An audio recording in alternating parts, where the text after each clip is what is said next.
Hi guys, it's Molly, and these are the directions for the new writing prompts for this school year, 2019 through 2020. Just to give you a little background, we tried to meet with most of you last year to kind of get some feedback about the writing prompts.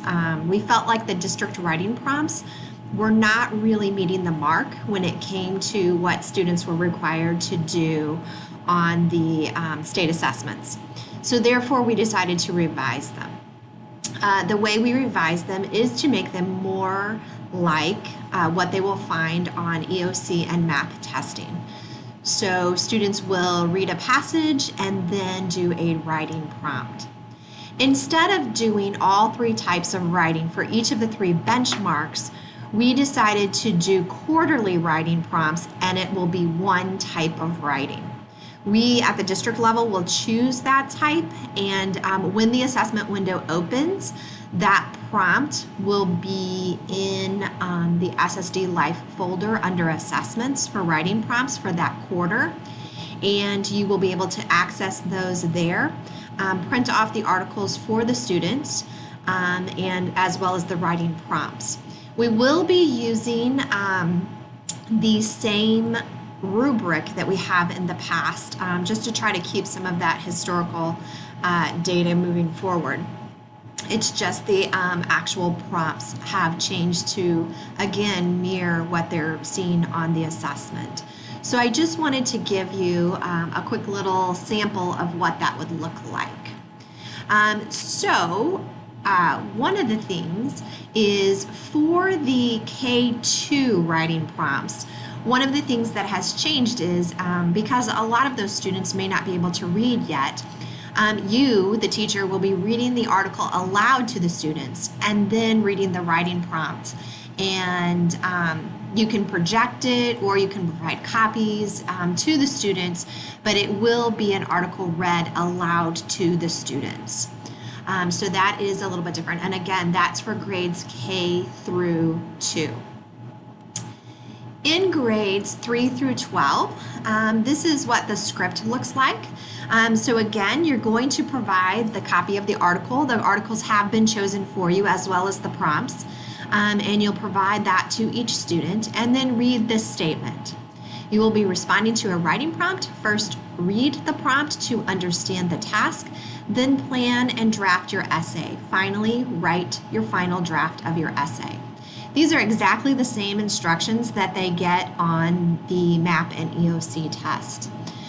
One note for argumentative for 6th grade, students are not required to include a counterclaim as they are in 7th grade and 8th grade. So when you're scoring the 6th grade, please be sure you're keeping that in mind and not counting that against their score, because they won't be, they're not required to do that in that particular grade level. So let me just show you real quickly what a sample passage looks like. So this is a 3rd grade informational text passage. So students will be given, whoops, sorry, I think I clicked out of it. Here we go.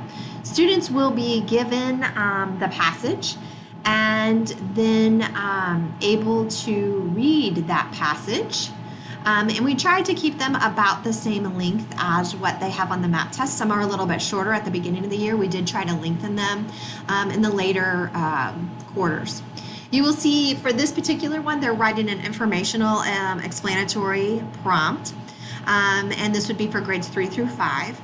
And you can see the prompt is there, and we've also provided the writing checklist similar to what they would see on the MAP test.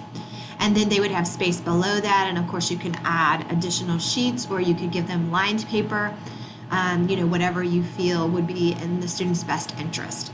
But they would be given the prompt as well as the article for the whole writing prompt activity. Again, they will just be doing one writing prompt per quarter. And those assessment windows have been given to you and are on the assessment plan as well as the assessment testing directions, which are all available on SSD Life. under the schools and programs, curriculum and instruction site, and then the assessment sub-site. For their actual writing prompts, you'll go to the folder entitled Writing Prompts. And again, the prompts will not be available until the window opens. So you will not be able to preview those until the window opens. And then there will also be the directions and things like that in there.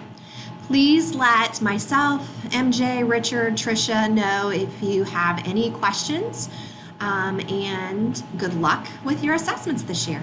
We hope that this will definitely benefit our students as well as possibly informing your instruction better than what we've had in the past.